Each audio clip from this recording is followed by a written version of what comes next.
Okay, Parshas the Midbar Pasuk Ches. They assembled the whole Edor on the first of the second month, which is the first of Iyar. What does it mean, the Yisialdu? So Rashi explains they brought their documents of pedigree to identify from which tribes they were and who was their father. The Mispah Shemos, according to the number of names, Hashem es Moshe Midbar Sinai. As Hashem had commanded Moshe, and they were counted in Midbar Sinai. So Rashi on the Yisialdu Mishposam, what does it mean? The Yisialdu, Heviu Sifrei Husein, they brought their documents of pedigree, the Eidei Cheskas Leidosam, and witnesses to identify them as being part of these families, Kol Echad Echad, L'Siachis Ala Shevet, to identify him with that particular Shevet. So two things, they brought documents of pedigree and witnesses that they belong to that particular tribe. That's the Yisialdu al Mishposam.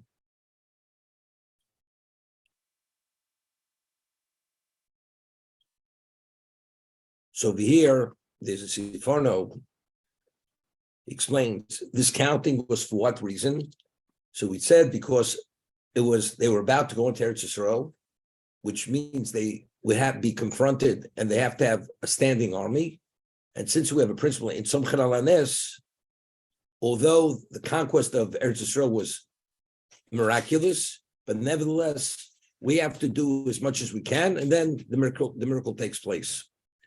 So here, Zivorna says, Yisialdu Mishposam, Neishahoya Minyonim Zekadei Sheyetzav Litzov L'Milchama. What was the value of this counting? To establish them to go to war. Hoisek Avon Lishma Yachsam. Sheschus Avosim Sayotam. When you go to war, you need tremendous schus avos. You need the schus of your forefathers. Chor Omru Ein Bodkin. That if you want to know the legitimacy of a person, if he was conscripted into the army, you don't have to check his pedigree. He's definitely a legitimate Jew, because if he was qualified to go to the war, because that was a prerequisite to be qualified, because schus avos misayatam, which we have in Pirkei Avos, because we need special schus avos, and if a person doesn't have the pedigree, Chas v'sholom, he's illegitimate, and it came about through an illicit union, there's no schus avos. So therefore, if it was known, if you could show that you were conscripted into the army, that means you were checked already, and you're definitely a person of pedigree. And Botkin Acham Shenicha B'Istat Shomel Zakomrom Shana Shchina Shora El Amishmochos Nichosas B'Yisrael, because the Shechina only dwells upon families that are families of pedigree, families which have illegitimacy. The Shechina is not there. So the only way that you were eligible, not eligible, you were qualified to go to war is only if you have relevance to the Shechina. So therefore, they had to produce the pedigree to prove their legitimacy. That's the understanding.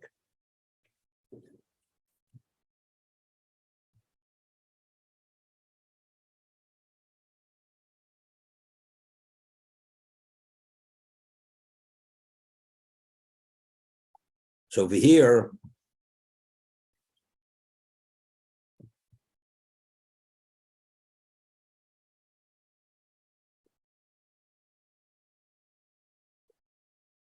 the Ramban writes, they gathered, they assembled the whole Eidah on the first day of the second month. Yaskiv's Rizus Moshe Rabbeinu Mitzvah Hashem. The Torah is telling us, wants to share with us the alacrity of Moshe, that the day he was told, he gathered them immediately, assembled them to be counted. The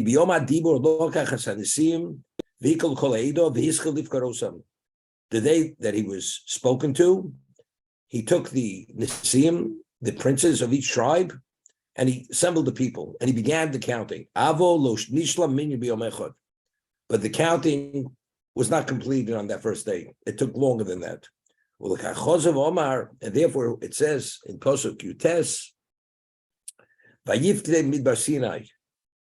They were counted, meaning the whole counting was not completed the first day. Meaning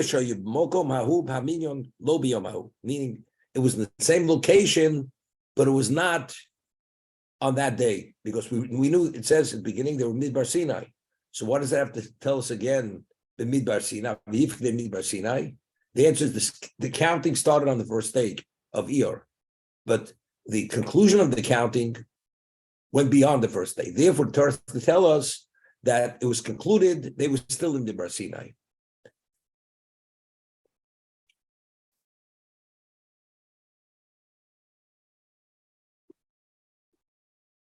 So over here, the Ramban writes, what is Vayisialdo Mishpchosam? Heviu Sifri Hussein, quotes Rashi, they brought their documents of pedigree,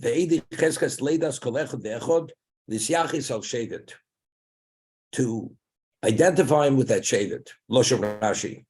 The Ramban says I disagree. Rashi, Vishaldu does not mean they have to prove their pedigree through bringing the documents. What is the meaning of Vishaldu? Meaning that they were identified based on their families. That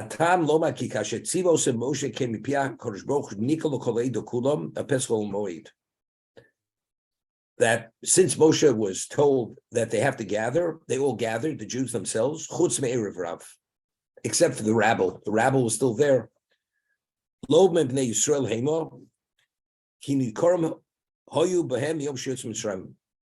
They did not intermingle with the people. They were of the rabble. They were identified from the day they left Egypt that they were not part of the Jewish people. They were a separate element. And every member of the community, meaning who were Jews, they brought the Matzah Shekel. And each person would identify himself from which family he was, from which Shevet he was, Shub Shevet Ruvain, or Moshe was a Shiklei called Shevet Mokum Yuchad. And he would take the Shkolim of each Shevet and pile those coins in one location. So after people identified from Ruvain, so he counted the coins, he had so many coins. People who were above the age of 20. V'yoda mispa aprat v'aklal v'aray bozer, ki b'minyan hasheni shizka mishpochos, lo amav v'yisyaldu, lo yiskir b'sefer shemes kuglosem, ki me'ei shechonu l'digleim nivdu l'ashvotim. Very important. Once they were identified, they had the groups traveling, they didn't have to identify themselves any longer because each tribe was separate. This was to establish the encampment that where each one camps. But once the encampments were identified, this is Ruvain, this is Shimon, this is chief everyone, they just had to count the coins of that group of people. It was known that group of people were from whatever tribe. Zemi said,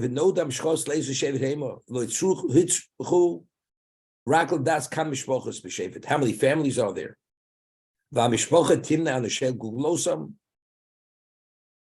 And then they would count each member of that family. Therefore, the Sim didn't have to be there because the tribe already was established, was identified as the tribe.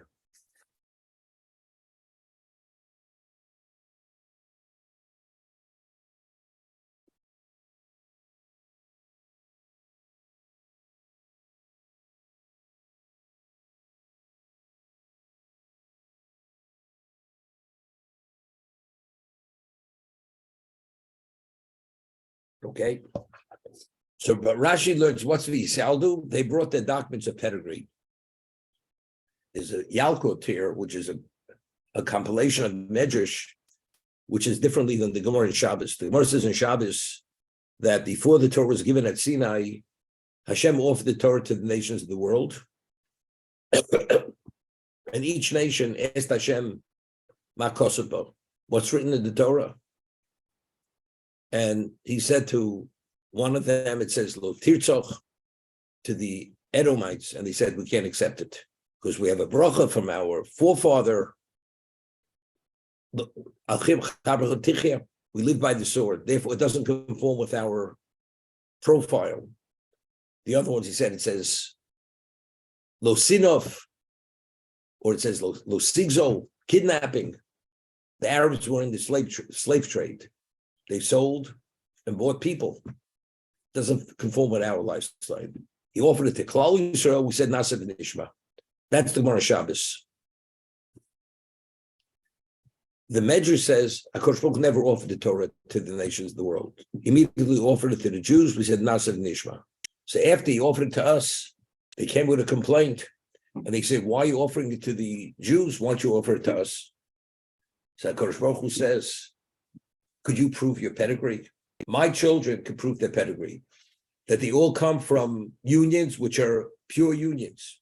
You people, you all come from illicit relationships. You're all illegitimate, incest, adultery. Therefore, you're not qualified to even be offered my Torah."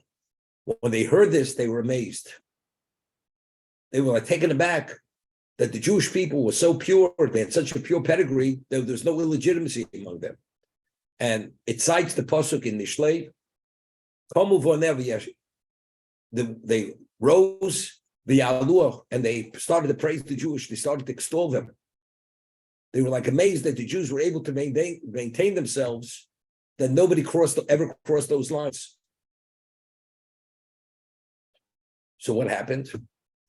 Now, so we see clearly what Rashi is citing the more in Kedushin, that you can only have a relation with Hashem only if the pedigree is pure. The Shechina only has relevance if you're miyuchos. If there's any level of illegitimacy, the Shechina has no relevance to that. That's a representation of something which we had earlier, that's toeva. That's something which is the abomination. As a result of that, and that's what we find, well, you have a mamzer b'kal Hashem. If God forbid you have a Jew who's a mamzer, came from an illicit relationship, which is either incest or adultery, he's not permitted to marry into the Jewish people. Meaning, he can't marry a kosher Jew. Not permitted. Because what's Klal Yisrael? Klal Yisrael is what? The Shechina dwells in Klal Yisrael. If you allow that illegitimacy to intermingle, the Shechina will not dwell there. So the nations of the world that they did not have that pure pedigree, which the Jews had, therefore Hashem says, you're not eligible to have this level of relationship. So therefore they were amazed. So what happens? It comes to the Baal Peor, and the Jews stop behaving the way the nations of the world behave. That they were involved with the women of Moab. So the nations of the world come to Hashem and said, look, initially you didn't offer to us because our behavior is unacceptable. The Jews are behaving as we behaved. They're having all these illicit relationships. So why are they qualified to be involved? To have the Torah? We're no worse than they are. Or they are no better than we are. So Hashem says to them, whoever engaged in the Baal Peor and was involved, Mesu b'magefa, they died in the plague.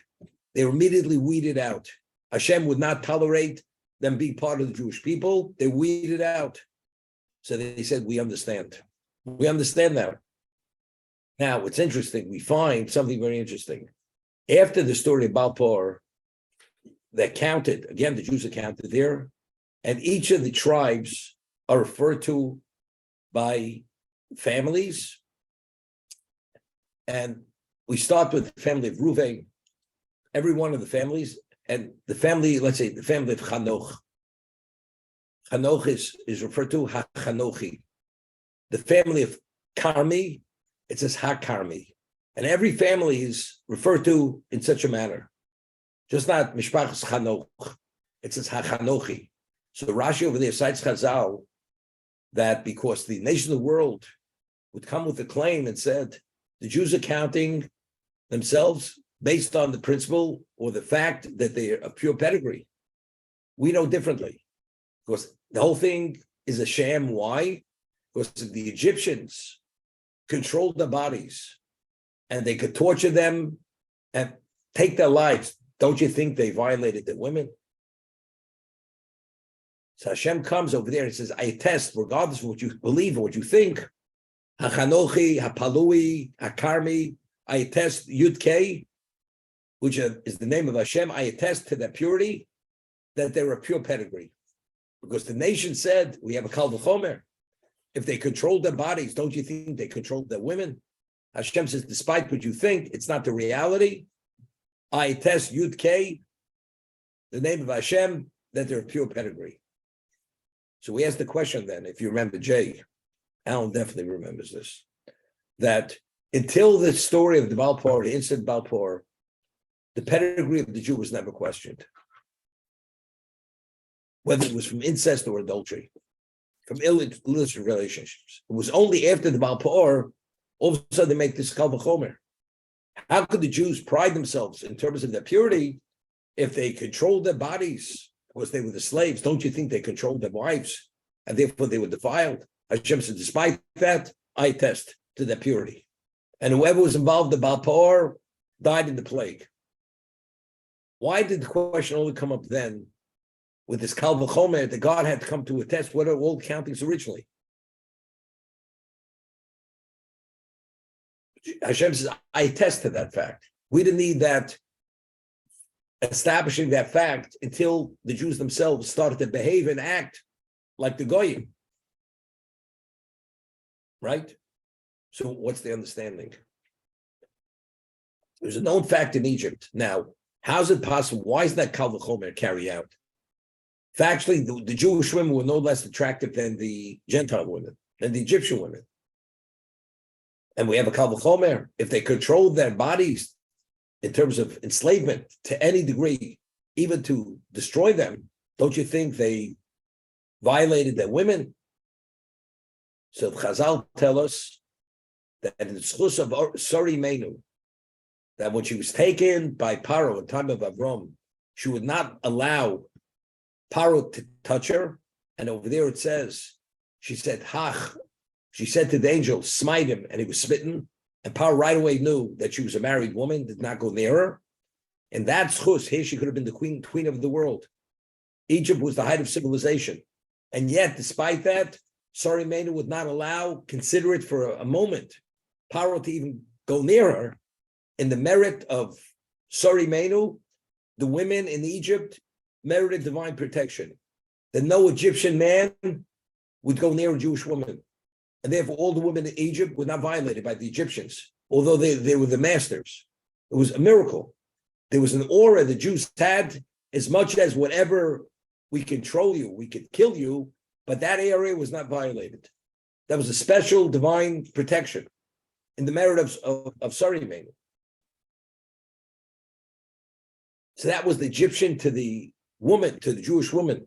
But what about if the Jews display a type of behavior which is similar to theirs, which happened by the Balpur? Until then, they never displayed that kind of behavior, ever. As a result of that, now Hashem says, I must attest to the pedigree, Hachanochi, Hakarmi, Hapalui, that each of the families have the Yud Hey, which is Hashem's name, attesting to the pedigree, to the purity. But at Sinai, Hashem says, you people, could you prove your pedigree? Come over never Yeshua in Mishlei, the daughters, they rose and they extolled her. Yeshua, whoever heard of such a thing? That's Yisyaldu Amishvichosim.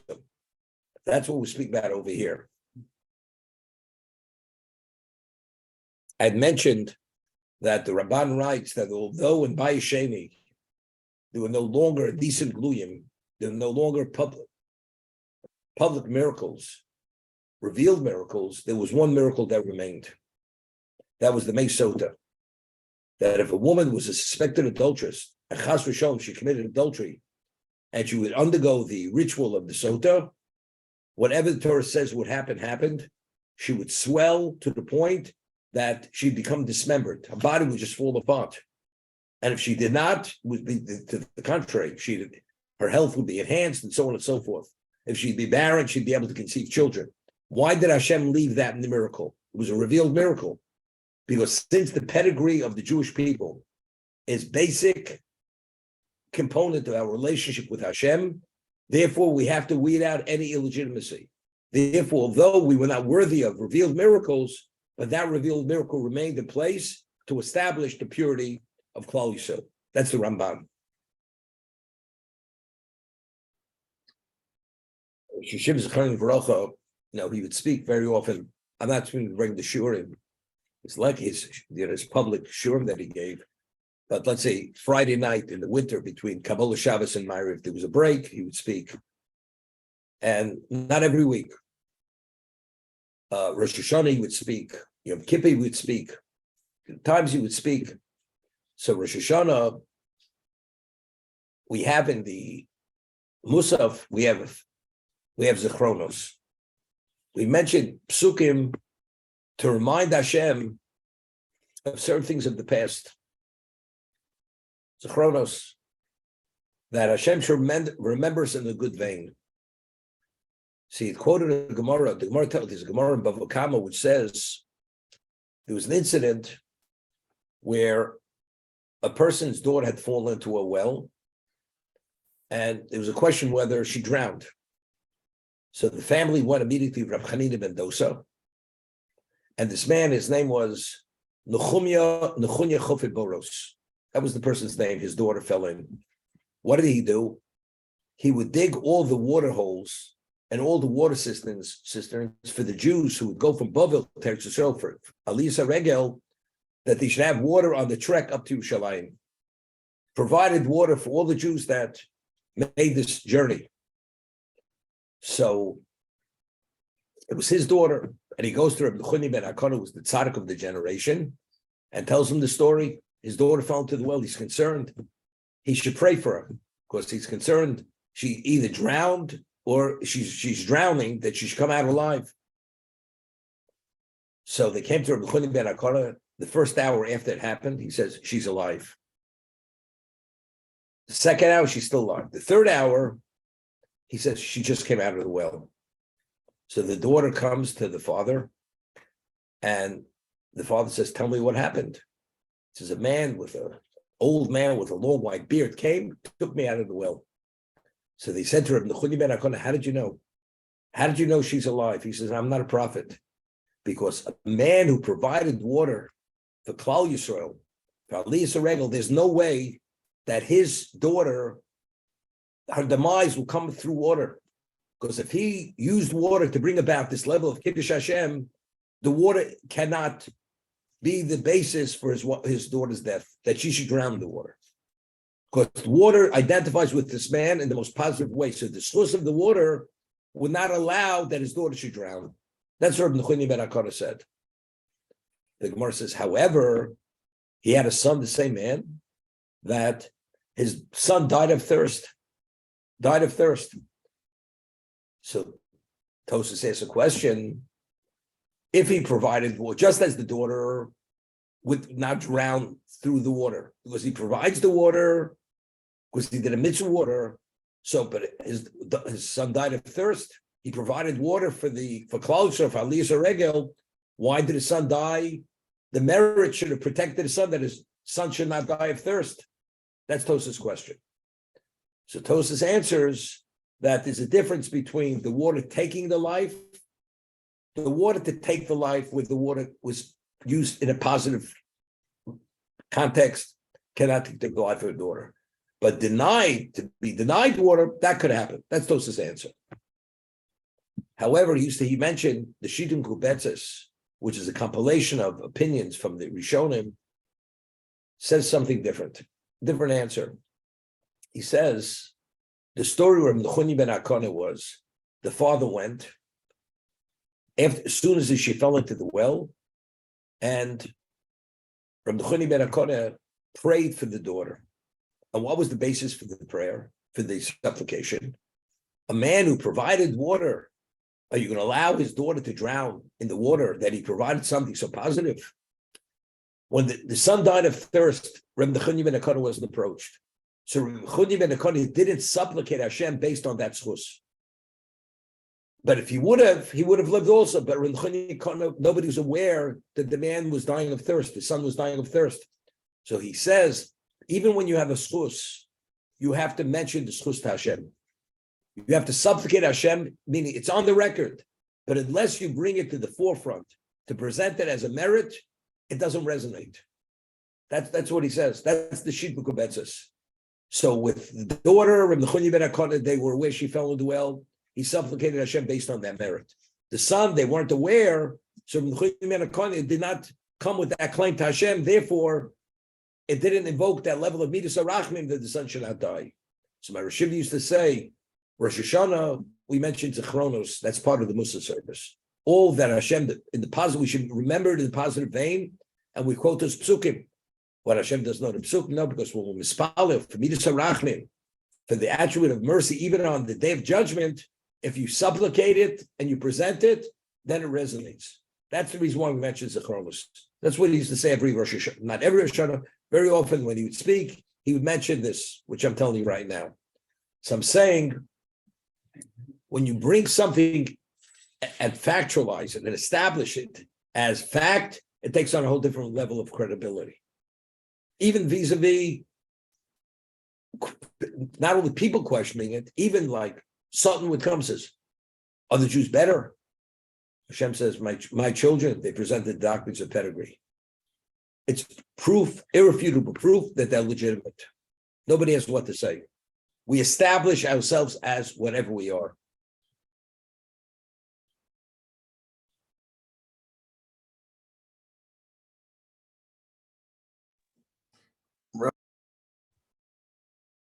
Bnei Yosef, the sons of Yosef, Lifnei Ephraim, Toldosam, Nivshosam. The sons of Yosef, Ephraim, the children of Ephraim, Toldosam, their offspring, the families according to the paternal line, the Mizpah Shemos, the Mizpah, the Ben Esrim, Shon of Amalek, Yotzitzova. Okay? So again, when we speak about the Bnei Yosef, who's counted first? Ephraim, then Menashe. Although the Bechor was Menashe, but yet when it comes to the counting, who is the greater of the two? Ephraim's the one who's counted first. Then afterwards, the Menashe told Dosam, Menashe is counted afterwards.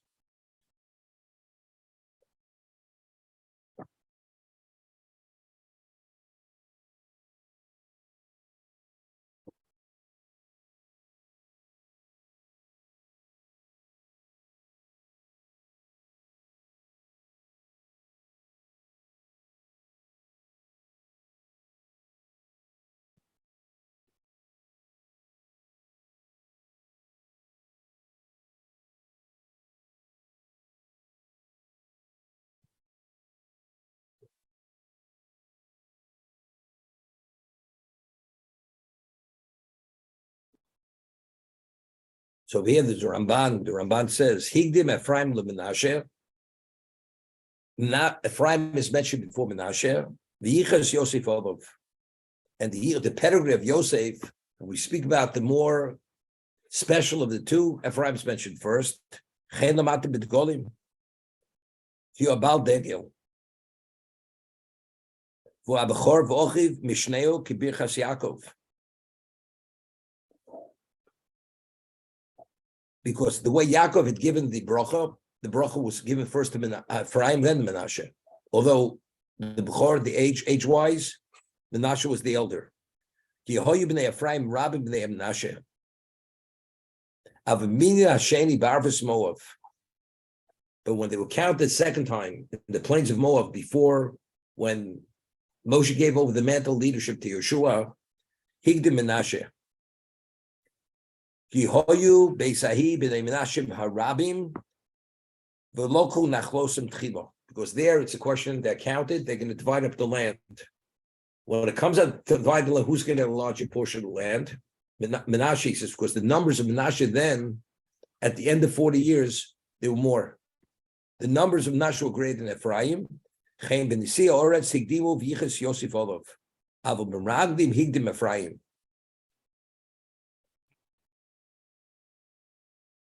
Aval Yichas Yosef al Menashe, Lamati Yosef, Lamati Menashe.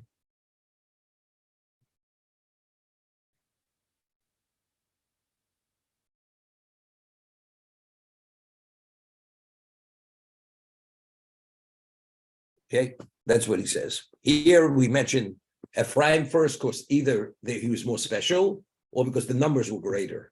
At the end, before they went to Eretz Yisrael, Menashe's numbers were greater.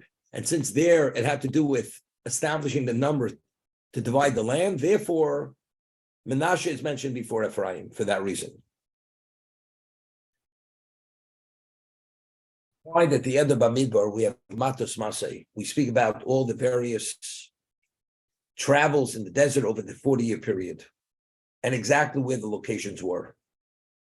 Why is it important for the Torah to identify the various locations? So Rashi over there cites the Chazal, and it's the Ramban also. You know, you could think when we traveled in the desert, we traveled on the periphery of the desert. So if you travel the periphery of the desert, the danger is not as great. Not only that, the provisions that they had, they purchased from all the communities that existed on the periphery of the desert. What the Torah is revealing us, we were in the middle of the desert. Literally, we weren't associated with anyone. To identify, we're in a location which you cannot survive, impossible to survive. And despite that fact, we were protected.